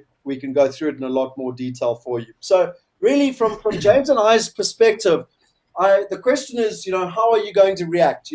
You've probably seen this a lot of times before, but Albert Einstein said the definition of insanity is doing the same thing over and over again and expecting different results. And one of my clients is a billionaire, and he said to me that, even turkeys can fly in a hurricane. And I love that saying, because what it means is that when the going is good, it's easy to make money, just like turkeys can fly in a hurricane. But the question is, are you going to be an astute investor? Are you going to be wise? Are you going to make prudent decisions for you and your family's future based on the facts and the research in terms of what James has shown you? I've taken what James has showed you, and I've shown you the impact that this is going to have on your wealth over the next 30 years. Whether you put your money in the bank in South Africa, whether you buy a South African property, this one here in red, or whether you invest in a good American property in a year's time and wait for the rand to recover, or you invest now and at today's value, or even you take advantage of some of the leveraged opportunities that we've actually got. So it just gives you an idea of what you can do. And for me, what is next, basically? Well, get hold of us. If you're interested in James's technology, just put Rand into the little box, and we'll actually send you his latest report so that you know what's actually happening. Or come along on our buyers trip. We every 3 months we go over to America with buyers, and that actually just came about because Brendan and I and the rest of the IPS team were going over and buying properties for ourselves, and people wanted to come with us. And our next trip is actually from the 19th of July to the 29th of July. And I wanted to just show you some of the pictures. This was our February trip. It was minus 10 degrees, and this is us in New York looking at properties that us South Africans are not built for this cold weather. This was us with our May trip, actually in Times Square. So having a bit of fun in Times Square. We don't work all the time. We also have party and go and experience stuff. This was us in Phoenix with Dr. Dolph DeRoos, actually analyzing that market, and this was at the auctions in Phoenix. This was us at the Grand Canyon, and Brendan and myself and Marius, we flew in a helicopter into the Grand Canyon and had a sundowner at the bottom of the Colorado River. So again, we like to work hard, but we also play very hard. This was us with Dolph going to a show in Vegas. Absolutely spectacular light show in terms of what was happening and everything else. This was a group in October. This house was actually the house that Marius bought, in Atlanta. And this was our group in February. Another house in Atlanta, and this house is the house that Michael actually purchased. And then this was us in Orlando, walking around an apartment and seeing the look and feel and touching the finishes and seeing what's going on. This gives you an idea of the type of property that you're buying in Atlanta. A really nice, 4-bedroom home. A lot of South Africans actually buy it because they have the impression that they might move there one day if they had to, in terms of where the market was going. Everyone that comes on the buyer's trip, we actually help them get bank accounts. And this was us in Wells Fargo, opening up all the bank accounts for everyone. And then we meet with the partners and they give us a full briefing on the areas and why certain areas and why not. So many people think that they can buy on the internet, but they don't know that if you buy in the good area, your kids can go to the good school. If you buy on the other side of the street, your kids can't go. And, there are a lot of South Africans buying in Clayton County. A lot of our competitors are selling stuff in Clayton County because it looks good on paper. But the returns are terrible long-term because you've got maintenance issues. And no one, not the tenants nor the people that want to buy, want to live in Clayton County because the education system has been downgraded. But without getting the briefing from the partners, you would never know this.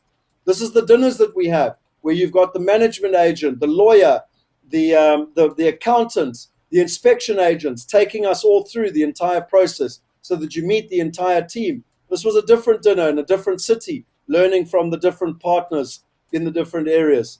This was us having quite a lot of fun on Beale Street, which is where Elvis is from in Memphis.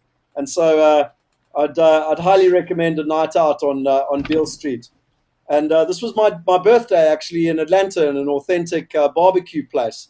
And that was them singing me happy birthday. And then lastly, this was us having lots of fun on Halloween in October. So I think the most important thing is that you need to come over. I mean, this was one of our clients, Ian, who came over in February, and he actually bought a place sight unseen.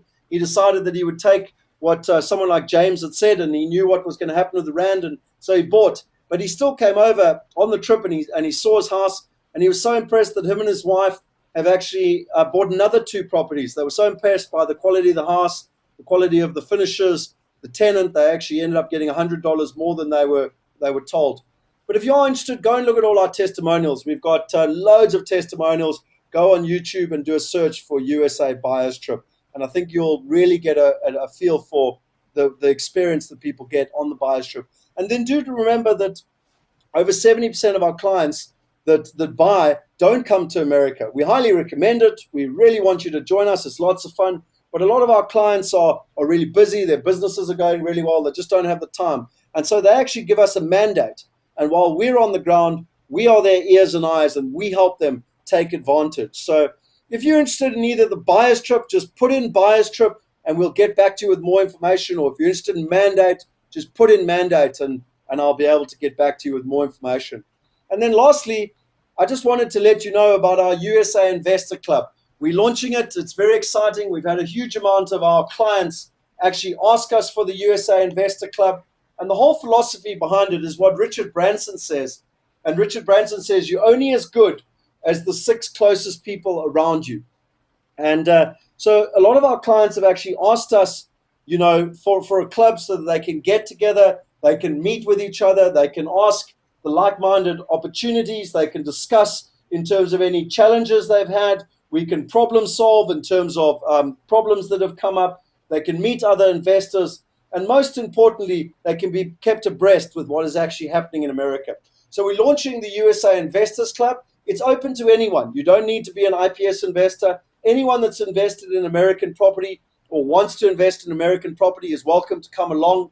The only thing that we do offer is that our IPS clients who have bought will get a platinum invite on our behalf in terms of where it is. So it's just on behalf of IPS to really try and help you. So we've got some breakfasts. They're actually next week. In Cape Town, it's the 25th of June. In Johannesburg, it's the 26th of June. In Pretoria, it's the 27th of June. And in Durban, it's on the 28th of June. And if you're interested in more details, you can go to this website, ipsinvest.eventbrite.com, or you can just put in breakfast and someone will actually get back to you. The cost is 250 Rand, and that's merely just covering the costs. It pays for your breakfast. You'll get a USB. We've spent over 1.5 million Rand getting all the research. And interestingly enough, James has agreed to, on that USB, to put in his Rand forecasts and his Rand. He's actually got a book on understanding the Rand and how it works and where you actually go. We will also put in the freedom calculator, and all the numbers and the spreadsheets that I've worked tonight will all be there. Plus, you'll get a subscription to his analysis in terms of being able to do it. And then you'll also get the networking and the knowledge. You get to learn from other like-minded investors. So whether you've invested already or you're interested in investing, come along. There's going to be a full-on FAQ, lots of information, and really the opportunity for us to share and to learn. And that's why we say it's powered to USA investors by USA investors. And then remember that next week we will actually be launching that new city. So those people that are at the breakfast will get first dibs at the new city. We will be launching it for you. So just remember that with regards to breakfast, if you go online, you can book. There's only 20 places per venue. The intention is to keep it small, to keep it with a sophisticated crowd so that people can learn from each other and that we can create real value in terms of where we actually are. So in conclusion, before I hand over to a question and answer session, because I see there's a number of questions here for James and for me, but I asked the question, what are the wealthiest people in South Africa doing at the moment?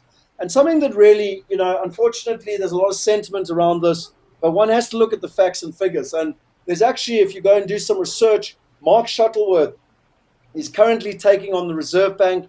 He said that he immigrated out of South Africa because of the exchange control restrictions. He said that he's now taking on the Reserve Bank and saying that it's unconstitutional. One of my business partners in Wealth Migrate, who's worth 500 million, his 5 closest friends are all worth $1 billion. And unfortunately, all 5 of them at the moment are liquidating all their local assets and they're investing overseas. They are not immigrating. They love South Africa. They love living in South Africa, but they want their money to live in a more stable environment. And when one looks at what James is showing us in terms of the long-term trends, in terms of the rand going to between 14 and 21 to the US dollar, this is not about sentiment. This is about making wise and studious decisions. And hopefully, between what James has showed you tonight and between the different scenarios and the freedom calculator that I've shown you, it allows you to be able to make educated and informed decisions, just like James said, because it's no coincidence that the wealthiest people, the people that have the best advisors, the people that have access to the best information, are making these decisions. And what James and I are trying to do, and the rest of the IPS team, is to educate you, is to show you what we are doing so that we can help you make the right decisions in terms of where you are. So just without further ado, there are all the contact details. James, I know you mentioned that you had a special offer for those people that are online tonight. Before we go to the questions, would you like to just tell them about it? Yes, thank you, Scott. I don't know if you just want to share my screen quickly. Okay. Sorry, as I said, I'm using my Mac here, so it takes me a little while. Where have you gone?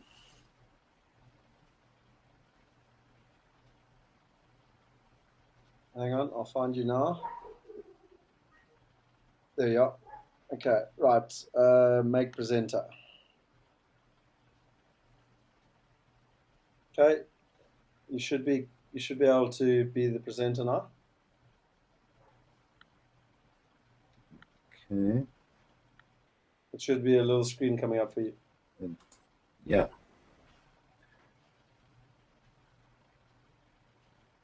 Can you see us there? Yep, we got you clearly. Yeah, so, just as a thank you to all of you that have attended this evening, we just want to give you a special gift, and that's a 14-day free trial. So you can try our service for 14 days without paying anything. And after that, if you continue, we'll give you a special 10% discounted price. So it's normally $397 per month. That we'll give that as a special RPS gift at $357 per month. 60-day money back, no questions asked guarantee. So even try out the service for 60 days. If you don't like it, we'll pay you back what you have paid in terms of subscriptions. And that includes a special report, apart from some of the other bonuses, how to make huge savings on your Forex transactions. So I've just put a special link there. Scott, I don't know how best to get it to the. We'll send a follow-up email. The attendees. We'll send a follow-up email Okay. with that link. If you can just email me that link, then I'll do a follow-up email Okay. to everyone and send them that link. And as you can see, that's forexforecast.co.za /go/IPS -webinar -special. Yeah, and as you said, Scott, that for those that attend the breakfast, we'll extend that by another 14 days. Yeah, no, fantastic. And for the guys that are coming to the breakfast, James is actually chucking in over 1,000 rands worth of value on that USB, along with IPS in terms of our all our research. I mean, as I said, we've spent over 1.5 million rand investigating the American market, and we'll give it all to you for free on a USB. So between myself and James and the rest of the IPS team, we really are trying to add as much value as possible. Sean, in terms of Sean Keegan, has asked, can we get the 5 scenarios cash flow freedom calculator emailed to us, as we couldn't write it down. Sean, I'm not going to email it out. I don't want it being out in the public domain, but I will be sharing it with anyone that comes to the breakfasts in terms of so it'll actually be on the USB for the breakfast, basically. So for me, I think what's really important is that there's a couple of questions here. James, are you okay? Have you got 5 minutes just for these questions? Can I run through some of them quickly? Sure. Sure. Because there were some pretty technical ones that I thought we should ask. So Najara John has asked, while the ZAR is known for hammering on a global event, I'm sure tomorrow this currency is headed for a run either way when the Fed makes an announcement. While I don't expect the Fed to start so-called taper, where is the ZAR headed for? So, I mean, I know you've answered that, but do you think the Fed announcement is going to make any difference? Well, the as we said previously, if there is if there's a negative sentiment of trend, which there is at the moment, from 2011, sort of early 2011, we saw a change in sentiment, which has taken us to where we are at the moment, and that change in sentiment has not reached an extreme yet. So overall, any news, if there's negative sentiment, we expect it to have a negative effect. So, the pattern is still playing out, and we haven't reached an extreme of that pattern yet. So, whatever the Fed decides, there'll probably be some negative connotation to it. But in the short term, there is expected to be some more positive interim sentiment. I mean, that's what our patterns are showing us. I don't know if that is giving you the answer you need, or No, confused you more. No. Well, there's lots of.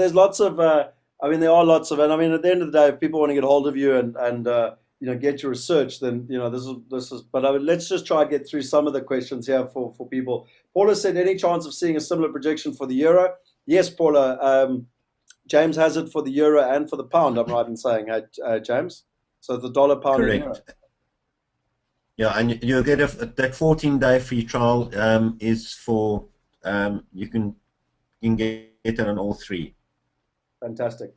Andre says, what would the projected impact in sentiment be should Matiba pass away at current levels?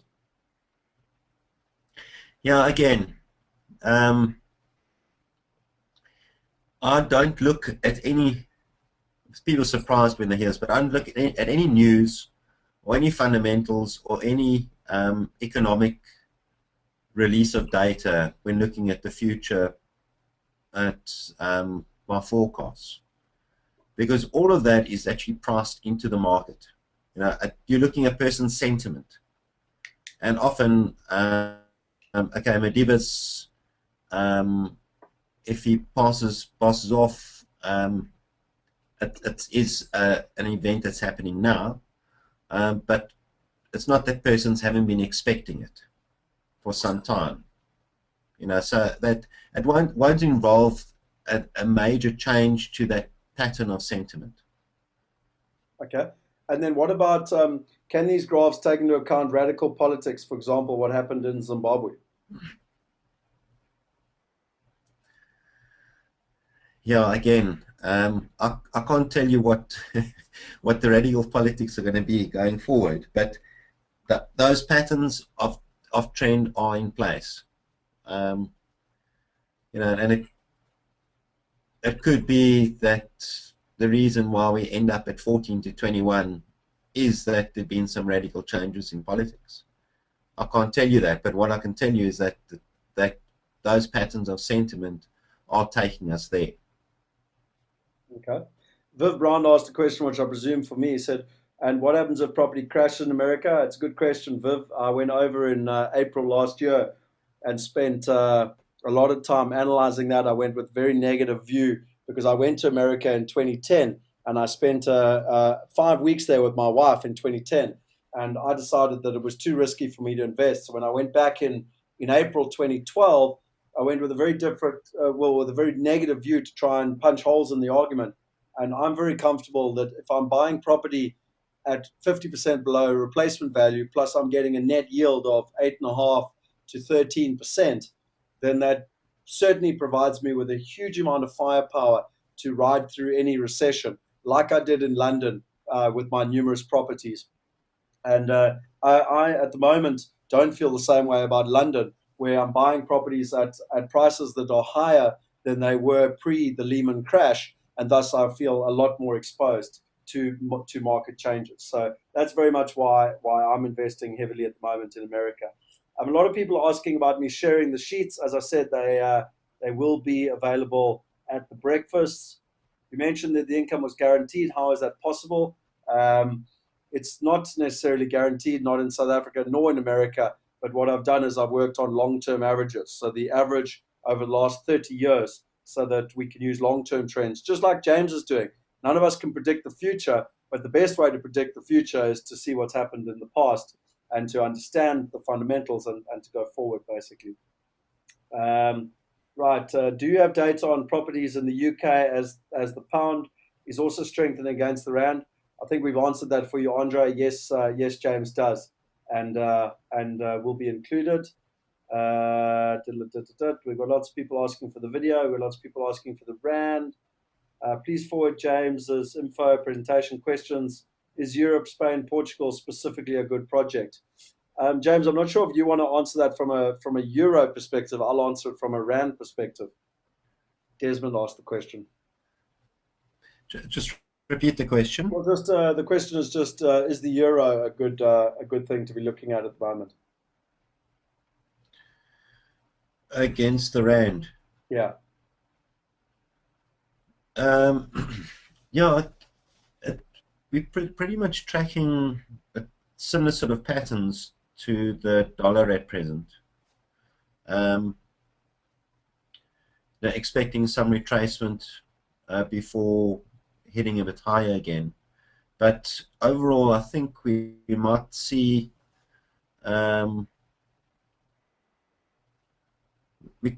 we could see the dollar strengthening a bit more against the euro going forward in the months ahead. Once its present move is, talking euro dollar, we could see the dollar strengthening more against the rand than the euro does. Just in my interest, and I know it's probably how long's a piece of string, but which currency, if I had my money in a first world currency, so you've got the dollar, the pound, the euro, or say the Australian dollar, which one do you think is going to do the best over I don't know, the next couple of years? And current analysis, and I haven't done an update on this for a while, but contrary to popular opinion, the dollar.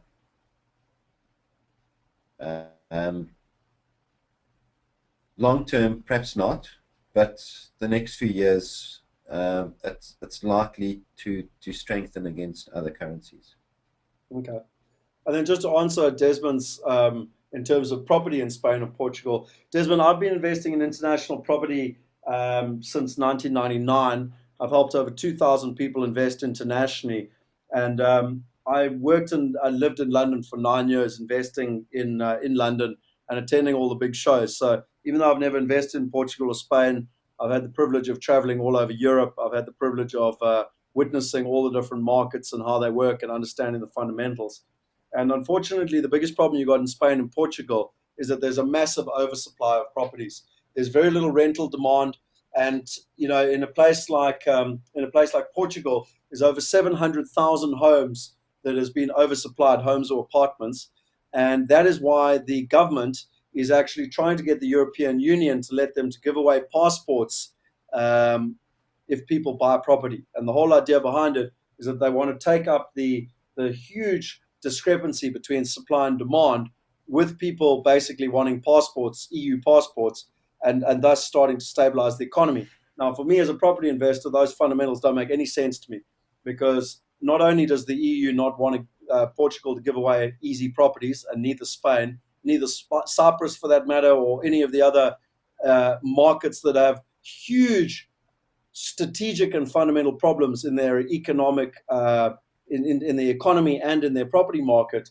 But so basically, that for me is an absolute no-go. Along with the fact that Europe is an aging population, along with the fact that the European Union, from an economic perspective, is in trouble, and finally, I'm buying property in a country and in a language that I don't understand. And for me, when I put all those factors together, it doesn't make any sense to be investing in that type of risky environment when I can invest in a market like America. It speaks English. It's got property laws I understand that protect me. I've got good rental yields, good economic growth, and good fundamentals. So that's very much where we come from. There's a lot of people asking for different things. We'll get back to you. If anyone does want to get hold of us, we've got our office number there. Our Cape Town office number is 021 910 0402. We've actually opened a new head office there. So we highly recommend you come down and visit us. Sean has asked, can we get the 5 scenarios? I think I've answered that. Menno has said,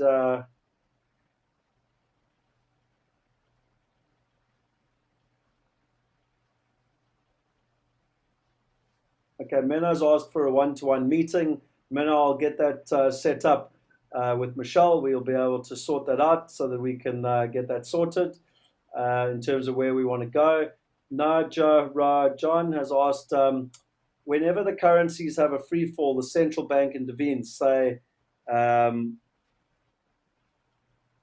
why does SARB not intervene? So the question, James, is that whenever currencies go in free fall, the central banks normally get involved, but SARB doesn't. What is the reason for that? They haven't got the reserves to. If you consider that the daily turnover is somewhere around $15 billion per day, that the Reserve Bank hasn't got the reserves to actually take on the market. And they tried to do it back in 1998 and burnt their fingers horribly. So it's not worth it. Okay.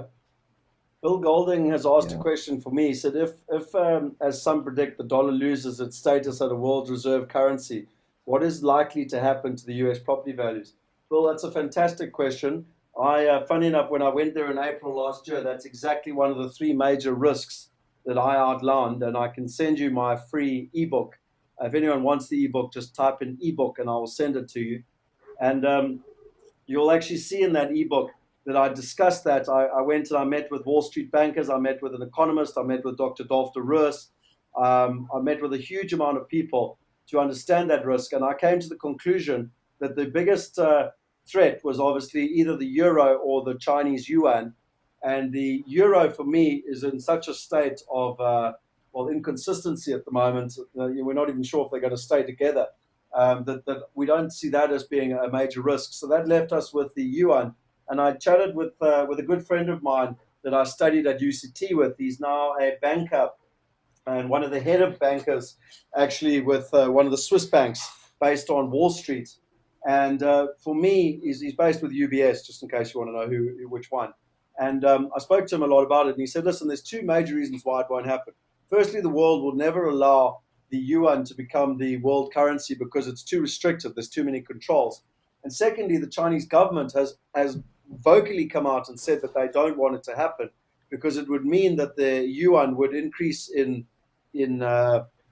value, and it would increase about 30%, which would take their manufacturing completely out of it. So very interesting, Bill. We looked at it and we analyzed it, but it didn't seem like it was a risk that when I spoke to all the different people that one should be taking into account.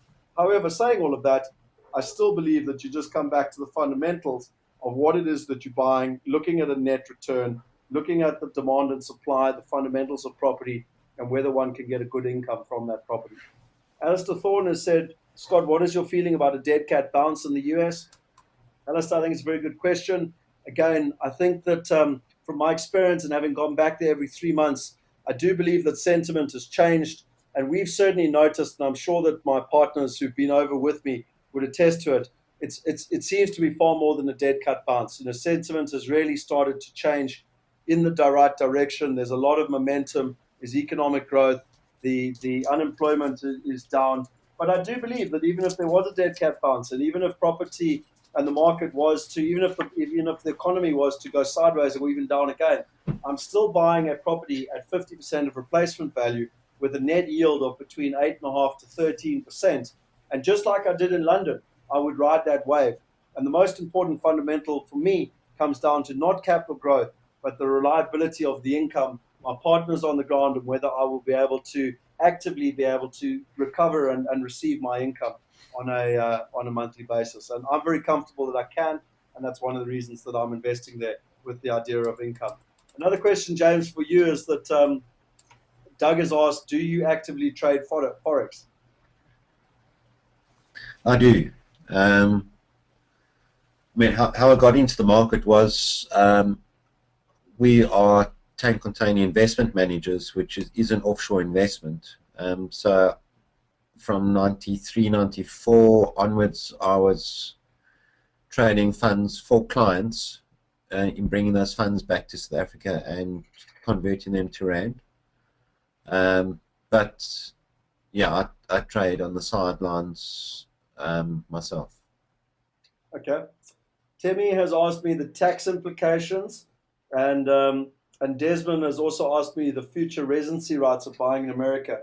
Obviously, tonight, there's so much information. It's virtually impossible to share everything tonight. So I would ask you either get hold of one of our investment specialists, Desmond and Temi. If you're interested, we can get hold of you and we can take you through it.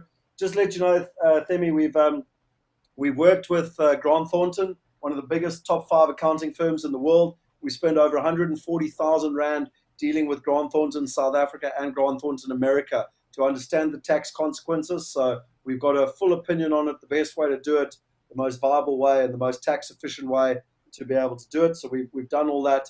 That's why we provide the private banking service. And Desmond, in terms of future residency rights, there are ways to be able to get residency by buying property in America. I would suggest you come along to the breakfast along with them. You come along to the breakfast and I can go into a lot more detail for you. But I think the most important thing to say, Desmond, is that for me, when one takes into account the type of stuff James is showing us, you basically got to have the right mindset. You've got to make the right investments because that'll allow you the freedom to be able to make the decisions as to where you want to live anywhere in the world. Because I believe as long as you create global wealth, then you can live wherever you want to in the world. And I can prove that in terms of my own personal story. Ken says, do you assist people to buy in areas where family are situated and where possible retirement could happen? Ken, I would suggest talk to us. It's not our ball game. Our ball game is we're investment specialists. We focus on investment markets. But there is the possibility that we could point you in the right direction. But again, our focus is very much on investment property. It's what we're good at. Okay, I can see a lot of people asking for the ebook and also for the Rand stuff, and a lot of people saying thank you. So I think, James, we've taken a lot of your time. I really appreciate your time, and thank you for sharing with us. Thank you also for giving the deal to the clients that have been online tonight. As you know, I've been following you since 2005, and I think that your research is phenomenal. I really, and I just think that. When one attests to what you told us in November and then again in January and then again in March and how it's actually transpired and how it's actually played out, I think it's incredible the way you can basically look into the future and using your technology, give us an indication of where we're going and the type of impact that it's going to have on us. So I really applaud people to follow what James is doing, to sign up for his research. I certainly do myself. I don't know what more you could ask me in terms of me putting my money where my mouth is. And then come along to our breakfasts, and work out. It's one thing to understand what James is telling us, but then it's another thing to know what to do with it. It's all good and well to take your money and just put it in a bank overseas, but that's a complete waste of time. So one needs to know what to do, how to do it, who to do it with, so that you can be successful and you can get the type of returns that I've actually shown in terms of where we actually are. And I think there's a couple more questions coming through here, but let's leave it for tonight. It's late, and if you do have more questions, you can get hold of us via email or in terms of the different things. So James, thank you very much for your time. It's been a real honor and a privilege. It's been my pleasure, Scott, and I hope I've provided the value that I hope to provide. It's been fantastic. And if I can just finish off with everyone, I'll just tell a quick personal story. I've got a family relative that lived in Zimbabwe. As I said to you, half my family lived in Zimbabwe. And back in 1980, when we're probably similar times to now, when everything, things were good and people were comfortable and living very well. But he opened an offshore bank account, and he had a philosophy that he loved living in Africa, but that he was going to take some money overseas. And I'm sure in those days he didn't have the benefit of the type of research that James is actually sharing with us. But ultimately, what happened is in the 90s, times were extremely good. Business was very good. And then we all know what happened in 2001 and things fell apart. And don't for 1 second let me think that what I'm telling you says that I think South Africa is going to go the same way. But what happened in 2003 was that he decided his son's teacher kept changing, and then there were no dentists left in Harare. And he eventually decided it was time to immigrate to Australia. And at the age of 56, he bought his way into Australia. He bought a house for cash, 1.8 million Aussie dollars. He put his kid through a private school. And most importantly, he didn't have to work for an Australian.